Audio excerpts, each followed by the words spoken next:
आज इस वीडियो में हम पढ़ने जा रहे हैं द वेस्टलैंड का थर्ड सेक्शन और जिसका टाइटल है द फायर सरमन। और ये जो टाइटल है फायर सरमन लिया गया है टी.एस. इलियट के द्वारा लॉर्ड बुद्धा के सरमन से, उनके उपदेशों से, कि उन्होंने जो बताया है किस तरीके से how man should extinguish the 5 fires lust, anger, greed, attachment and envy which burn in his heart all the time. जो 5 प्रकार की फायर्स हैं वो किस तरीके से मनुष्य के दिल में हमेशा जलती रहती हैं, उनको कैसे वो शांत करे, मनुष्य कैसे उनको बुझाए। तो उसी उपदेश से टी.एस. इलियट ने इस टाइटल को भी डिराइव किया है, द फायर सरमन को वहीं से लिया है। तो जहाँ ये इसके पहले हम 2 इसके सेक्शन पढ़ चुके हैं, 2 मोमेंट्स पढ़ चुके हैं। Now this is the third moment. और तो चलिए शुरुआत कर लेते हैं। यहाँ पर हम देख रहे हैं अभी तक हमने जो दोनों सेक्शन में पढ़ा है, लास्ट जब हमने एंड किया था द गेम ऑफ चेस को, उसमें हम देख रहे हैं कि टैरिशियस आधुनिक भौतिकवादी समाज के भोग विलासता को इतना ज़्यादा भौतिकवादी समाज भोग विलासता में लिप्त है कि उसको देख करके टैरिशियस दुखी हो जाता है।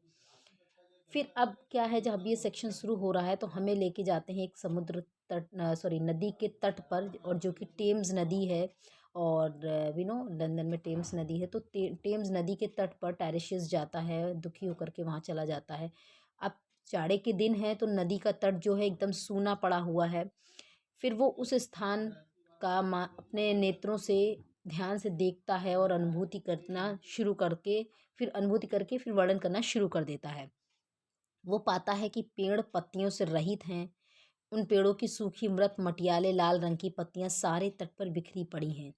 नदी तट पर खड़े पेड़ों की पत्तियों के छायापूर्ण झुरमुट गर्मियों के तट के ऊपर एक डेरा सा बना देते हैं, जिसके नीचे स्त्रियां एवं पुरुष आकर बैठते हैं। जाड़े की ऋतु होने के कारण नदी तट के पेड़ों की पत्तियों का वितान जैसा झुरमुट अब समाप्त हो चुका है, क्योंकि ये जो समय है ये पतझड़ वाला समय शुरू हो गया। जब सर्दी थोड़ा सा एंड हो रही होती है तो जाड़े की हवाओं ने उन पत्तियों को मृत करके भी नीचे गिरा दिया है। कुछ पेड़ों की सबसे ऊपर की शाखाओं पर कुछ पत्तियां अभी भी हैं, परंतु जाड़े की तीव्र हवा उन शाखाओं को नीचे झुका रही है। उन पर लगी पत्तियां नदी तट को ऐसे छूने का प्रयत्न कर रही हैं मानो वे उन पेड़ों की उंगलियां हों, और तत्पश्चात वे नीचे गिर रही हैं।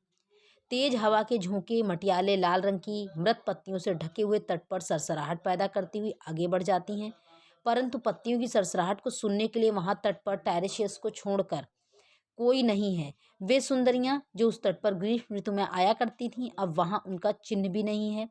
जो ग्रीष्म ऋतु में आती हैं अब उनका कोई भी वहां पर नामो निशान नहीं है। टेम्स नदी सा आनंद बहती हुई प्रतीत होती है, जिसे देखकर टैरिशियस को एडमंड स्पेंसर द्वारा रचित कविता प्रोथाल्मियन की एक पंक्ति याद आ जाती है, जिसका मीनिंग होता है, हे प्रिय टेम्स नदी, धीमी आवाज के साथ उस समय तक प्रवाहित होती रहो जब तक मैं अपना गीत समाप्त न कर लूं।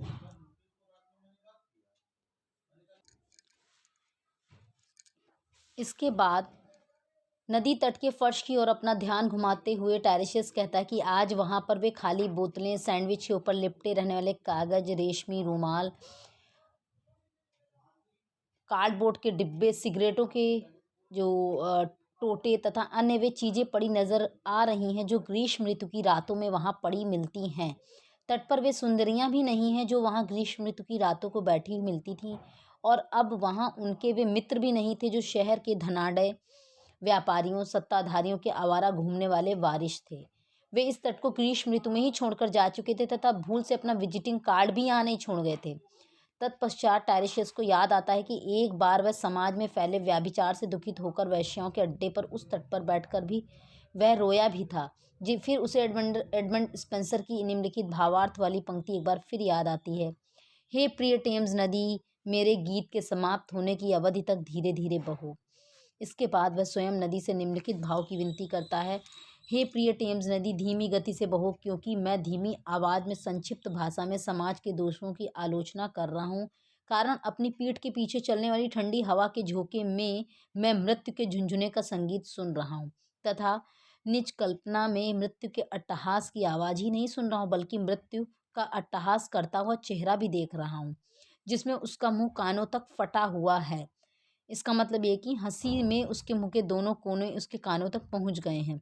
इसके बाद टेरेशियस को याद आता है कि एक बार जब वह जाड़े की एक शाम को गैस हाउस के पीछे स्थित नीरस नहर में इधर उधर मछली पकड़ रहा था, तब अपने मानव बंधु राजा फिशर किंग के विनाश तथा उससे पहले हुई उसके पिता की मृत्यु के बारे में सोच रहा था, तो उसने देखा कि एक चूहा मिट्टी से सने हुए अपने पेट को तट पर रगड़ता हुआ तथा वहां स्थित घास में सरसराहट की धीमी आवाज करता हुआ रेंगता हुआ एक और जा रहा था।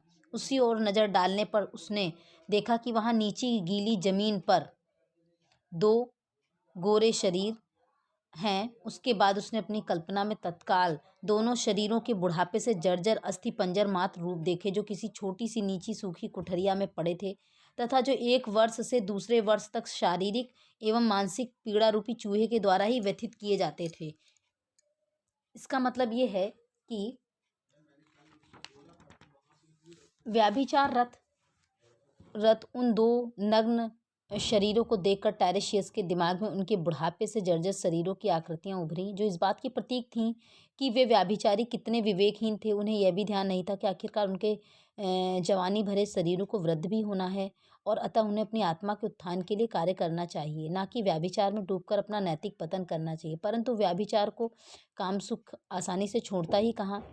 अतः टेरेशियस अपनी पीठ के पीछे स्थित सड़क से यदा कदा मोटरों के आवाज़ एवं मोटरों के इंजनों की आवाज़ों को सुन रहा था, और उन्हीं में से कोई एक गाड़ी मिस्टर स्वीनी नामक व्याभिचारी हैं जो कि को श्रीमती पोल्टर नामक व्याभिचारिणी के पास ले जा रही है, क्योंकि दोनों ही व्याभिचार के जाल में फंसे हुए हैं। तत्पश्चात टेरेशियस का मस्तिष्क तत्काल उसके मस्तिष्क पटल पर एक मानसिक चित्र उपस्थित करता है, जिसमें श्रीमती पोल्टर तथा उसकी बेटी व्यभिचार रूपी चंद्रमा की चांदनी में बैठी हुई हैं। वो कहता है कि चंद्रमा श्रीमती पोर्टर तथा उसकी बेटी के ऊपर तेज प्रकाश के साथ चमक रहा है। इसका मतलब ये कि वो पूर्ण रूपेण व्यभिचारिणी हैं, अतः वे अपने पैर सोडा वाटर से धो रही हैं, और उनके द्वारा अपने पैर धोने का मानसिक चित्र टेरेशियस को फ्रेंच कवि बर्लिन की एक पंक्ति की याद दिलाता है, जिसका अर्थ है, और ये लीजिए गिरजाघर के गुंबद के नीचे वे बच्चों की आवाज़ें प्रार्थना गाती हुई सुनाई पड़ रही। तत्पश्चात टेरेशियस को कुछ पक्षियों की आवाज़ें सुनाई पड़ती हैं। वे आवाज़ें हैं ट्वीट ट्वीट ट्वीट, जग जग जग तथा टैरियो। ट्वीट ट्वीट की आवाज़ तो मानो आधुनिक आदमी को व्याभिचार में डुबकी लगाने के लिए धिक्कार रही थी। जग जग की आवाज़ फिलोमिला के साथ किए गए व्याभिचार की याद दिलाकर नारी का आदर करने के लिए सचेत करती हुई प्रतीत हो रही थी, और टैरियो की आवाज़ मानो मानव से कह रही थी कि ठहरो और व्याभिचार के गर्त में गिरने से पहले जरा सोचो। इसके बाद लाइन हमारी स्टार्ट होती है 207 से लेकर के अनरियल सिटी से स्टार्ट होती है एंड 311 तक। टेरेशियस अपना दिमाग बनावटी पूर्ण लंदन नगर की ओर मोड़ता है। अचानक एक स्मृति उसके मस्तिष्क में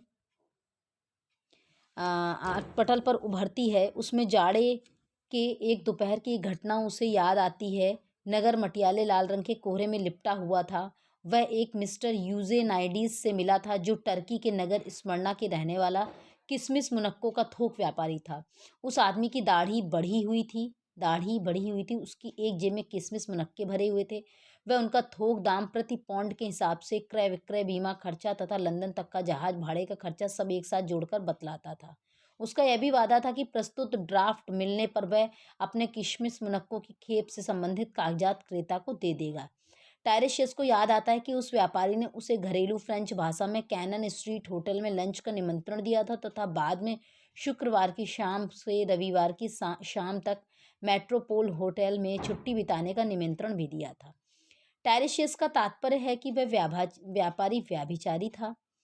इसके बाद टेरेशियस के दिमाग में एक और स्मृति दृश्य याद आता है, जो एक टाइपिस्ट लड़की से संबंधित है।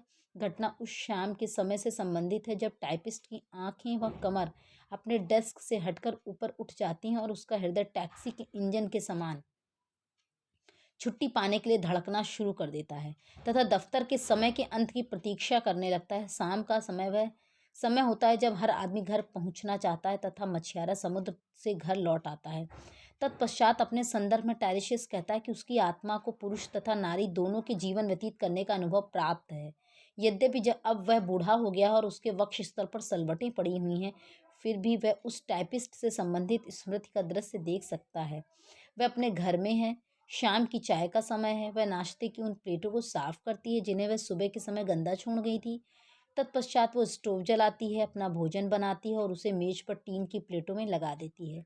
उसके द्वारा धोए हुए उसके संयुक्त अधोवस्त्र सूखने के लिए खतरनाक ढंग से खिड़की पर लटके हुए हैं तथा डूबते हुए सूर्य की सुनहरी किरणों में आकर्षक लग रहे हैं। दीवान पर उसके मोजों, स्लीपरों, जैकेट तथा बॉडीज आदि ढेर के रूप में पड़े हुए हैं। रात्र के समय यह दीवान उसकी सैया के रूप में प्रयुक्त होता है। तत्पश्चात टायरेशियस याद करता है कि यद्यपि यह सिकुड़ी हुई खाल से ढके शरीर वाला बूढ़ा आदमी, फिर भी उसे वह दृश्य अभी तक याद है। उसे यह भी याद आता है कि उस टाइपिस्ट लड़की को उस अवस्था में देखने के बाद उसने ये अनुमान लगा लिया था कि आगे क्या होने वाला था। प्रत्यक्ष था कि वह किसी का इंतजार कर रही थी, अतः टायरेशियस भी आने वाले व्यक्ति की प्रतीक्षा करने लगा था। टायरेशियस का दिमाग आगंतुक के स्वरूप को तथा उससे संबंधित घटनाओं को अपनी स्मृति में प्रस्तुत करने लगता है। वह आने वाला मेहमान लाल चेहरे वाला एक युवक है तथा मकानों की दलालों का लिपिक है, फिर भी उसकी नज़रें बेधड़क हैं। वह उन तरक्की करने वाले छोटे लोगों में से एक है जिनके चेहरे पर सिल्क का टोपा लगाने वाले ब्रेडफोर्ड नगर के करोड़पति के चेहरे पर रहने वाला आत्मविश्वास विद्यमान रहता है। वह कमरे में इधर उधर देखता है और अनुमान लगाता है कि समय उसकी कुत्सित इच्छा की प्राप्ति के लिए उपयुक्त है। वह अपना भोजन कर चुकी है पर थकान तथा उकताहट महसूस कर रही है, अतः वह वासनापूर्ण वृत्ति से उसका स्पर्श करता है, उसे अपने आलिंगन में ले लेता है तथा और यद्यपि वह लड़की कोई रुचि नहीं प्रदर्शित करती है, फिर भी वह आगंतुक की कामुक चेष्टा का कोई विरोध भी नहीं करती है। इस पर वह कामातुर हो जाता है और आगे बढ़ने का निश्चय करके फौरन उसके बाद उस व्याभिचारी का थोथा स्वाभिमान नारी के प्रेम का नहीं पर शरीर का भूखा है, अतः उस निज वासना की तृप्ति के लिए नारी के प्रेम संकेत की जरूरत नहीं है। वह उसकी अरुचि का स्वागत करता है। खैर, अपनी वासना की तृप्ति के बाद उसको अंतिम बार अलविदा कहता है। उसके बाद अंधेरे जीने में अपना मार्ग टटोलता हुआ नीचे उतर जाता है। टायरिशियस कहता है कि उस दीवान अर्थात बिस्तर पर जो ड्रामा हुआ है उसका अनुभव से प्राप्त है। उसकी आत्मा निकृष्टतम सब व्यक्ति का शरीर धारण करके रह चुकी है तथा प्राचीन ग्रीस के थीबीज नगर की बाहरी दीवारों के बाहर रहने वाले इंद्रिय निग्रही लोगों में से एक का शरीर धारण करके भी रह चुकी है। टायरिशियस का तात्पर्य है कि उसकी आत्मा को इंद्रिय निग्रही जीवन तथा व्याभिचारी जीवन दोनों का ही अनुभव प्राप्त है। यह कथन इस बात का साक्ष्य है कि इलियट दार्शनिक रूप में पुनर्जन्म में विश्वास करता है। खैर, वह टाइपिस्ट लड़की जीने से अपने नेत्र हटाती है और सैया से उठती है तथा एक क्षण के लिए एक नज़र शीशे में अपने प्रतिबिंब पर डालती है। उसे अपने साथ घटित हुई घटना पर कोई अफसोस नहीं है। क्षण भर के लिए उसके दिमाग में अपने साथ हुए सहवास की स्मृति आती है और तत्काल वह स्वयं से धीमी आवाज में कहती है, खैर, वह काम समाप्त हो गया है और मुझे खुशी है कि वह अब समाप्त हो चुका है। आजकल अब कोई सुंदरी ऐसी भूल करती है तो वह दुखी नहीं होती। टाइपिस्ट लड़की को भी अपने जो घटना घटी थी उस पर कोई खेद पश्चाताप नहीं है। वह अपने कमरे में इधर उधर चहलकदमी करती है तथा स्वतः ही अपने बाल ठीक करती है तथा ग्रामोफोन मशीन पर एक रिकॉर्ड चला देती है। उसके संगीत रिकॉर्ड के अश्लील संगीत को सुनकर टायरिशियस को याद आता है कि वह संगीत उसने टेम्स नदी पर तैरती हुई नावों से आते सुना है। वह अपनी प्रतिक्रिया शेक्सपियर के नाटक की एक पंक्ति को गुनगुना कर व्यक्त करता है। वह पंक्ति है, this music crept by me upon the waters. वह आगे कहता है कि मैंने इस संगीत को स्ट्रैंड के बाजार में और क्वीन विक्टोरिया स्ट्रीट में भी सुना है। मैंने इसे लोअर टेम्स स्ट्रीट के एक मदिरालय के पास तथा विश्राम गृह एवं जलपान गृह के पास भी सुना था, जहाँ पर मछली के धंधे में काम करने वाले लोग दोपहर को विश्राम करते हैं। वहाँ मैंने इस संगीत में मिश्रित मैंडोलिन की सुखद धुन, प्लेटों की खड़खड़ाहट तथा लोगों के बातचीत की आवाज़ें भी सुनी थी। मैंने यह अश्लील संगीत उस सेंट मैग्नस मॉर्टर नामक गिरजाघर के पास भी सुना है, जिसकी भीतरी दीवारें प्राचीन यूनान की शिल्पकला की सफ़ेद तथा सुनहरी पच्चीकारी के अद्भुत वैभव से अलंकृत हैं। उसके बाद टायरिशियस शोकपूर्ण मनोभाव में कहता है कि यह लंदन नगर अपने आंतरिक भाग तक व्याभिचार द्वारा भ्रष्ट कर दिया गया है। टायरिशियस प्रस्तुत कविता के तीसरे चरण के प्रारंभ से ही टेम्स नदी के तट पर मौजूद है और टाइपिस्ट लड़की की कहानी उसे स्मृति के रूप में तट पर ही याद आती है। तभी टायरिशियस एक गीत की पंक्तियां सुनाता है जिसे टेम्स नदी पर 3 कन्याओं ने बारी बारी से गाया है, जो काम करती थी वहीं टेम्स नदी पर। उस गीत का भावार्थ इस प्रकार से है। पहली टेम्स कन्या कहती कि रानी एलिजाबेथ के ज़माने में इस टेम्स नदी पर बजरे चला करते थे। वे ज्वार के जल के सहारे तैरते हुए चले जाते थे। जब वे हवा के रुख की ओर चलते थे तो उनके लाल पाल हवा से फूलकर फैल जाते थे। जब वे बिना हवा या बिना ज्वार के चलते थे तो पतवारों के सहारे खिए जाते थे।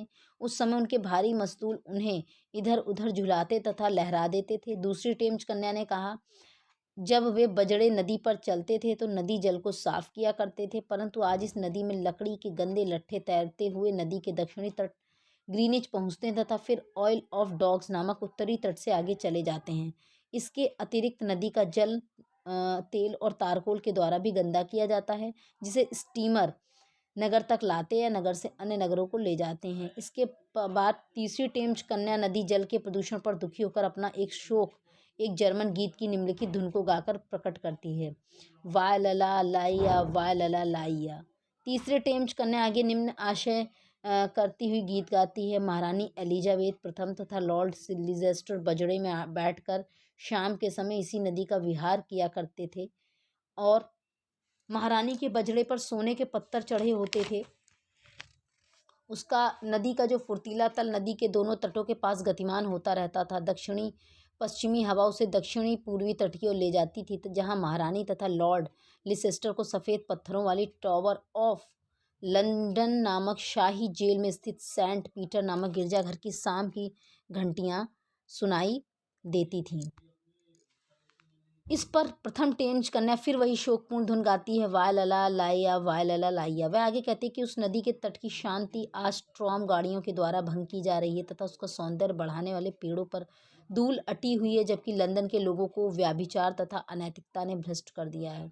एक क्षण रुककर वह कहती कि मैं हाइबरी में पैदा हुई और बड़ी हुई, पर रिचमंड तथा किव नामक नदी तट पर उपनगरों में मेरी इज्जत लूटी गई तथा मुझे बर्बाद किया गया। रिचमंड के समीप नदी तट से बंधी पतली नाव में मुझे फुसलाकर मेरा कुमारित्व नष्ट किया गया। इस पर दूसरी टेम्स कन्या ने कहा कि वह मूरगेट में रहती है या काम करती है। वहीं पर एक प्रेमी ने मुझे फुसलाया और मेरा कुमारित्व लूटा। वह कुकृत्य करने के बाद मुझे रोता देखकर वह रोने लगा तथा उसने नए सिरे से अपना प्रेम प्रारंभ करने का वायदा किया, लेकिन निभा नहीं पाया। मैंने भी कोई गिला शिकवा नहीं किया। भला मैं उसकी दगाबाजी का बुरा भी कैसे मान सकती थी, जबकि भूल तो मेरी ही थी। इस पर तीसरी टेम्स कन्या कहती कि मेरी इज्जत तो मार्गेट सैंड्स नामक तट पर लूटी गई थी। यद्यपि मैं बहुत ही गरीब हूँ, पर मैं सिर्फ यही कह सकती हूँ कि मेरी इज्जत का मूल्य तथा अमीरों द्वारा लूटने का अपराध, ये दोनों चीज़ें अमीरों की नज़र में कोई मायने नहीं रखती। ये चीज़ें उनकी नज़र में इतनी मूल्यहीन हैं जैसे किसी गंदे हाथों के टूट कर गिरे हुए नाखून। मेरे माता पिता, भाई बहन, सगे संबंधी सभी गरीब लोग हैं, जो मेरे कुमारित्व की कीमत एक आधा पौंड की तुच्छ धनराशि से अधिक होने की आशा ही नहीं कर सकते। टेम्स कन्याओं की आपसी वार्ता को सुनकर टायरिशियस शोक से गा उठता है, ला ला ला, जिसका अर्थ है लोह, आह, अफसोस। उसे संत ऑगस्टाइन द्वारा रचित कन्फेशंस की एक पंक्ति भी याद आ जाती है, जिसका अर्थ है फिर मैं Carthage is a symbol of व्याभिचार। तो फिर से मैं कार्थेज नामक नगर में पहुंचा, मतलब मैं व्याभिचारपूर्ण नगर में पहुंचा। ये लाइन टायरिशियस को याद आती हैं। टायरिशियस कहता है कि कार्थेज के व्याभिचारी लोगों के समान ही इस वेस्टलैंड के लोग भी काम वासना की अग्नि में जल रहे हैं।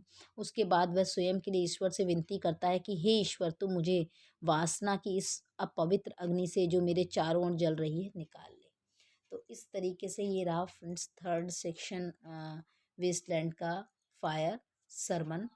तो आई होप कि मैंने जो आपको प्रयास किया है इसका अनुवाद बताने का, इसकी स्टोरी बताने का, तो आपको समझ में आया होगा। अगर वीडियो अच्छा लगा हो तो प्लीज़ हेल्पफुल प्रूव हो आपकी स्टडी में, तो लाइक कर दीजिएगा। साथ ही चैनल को सब्सक्राइब कर लीजिएगा अगर अभी तक नहीं किया है। तो जस्ट अब नेक्स्ट जो अगला वीडियो होगा वो डेथ बाई वाटर को 4th पार्ट वेस्टलैंड का है, उसको लेकर के होगा, उसकी थीम होगी उसमें। So thanks for watching.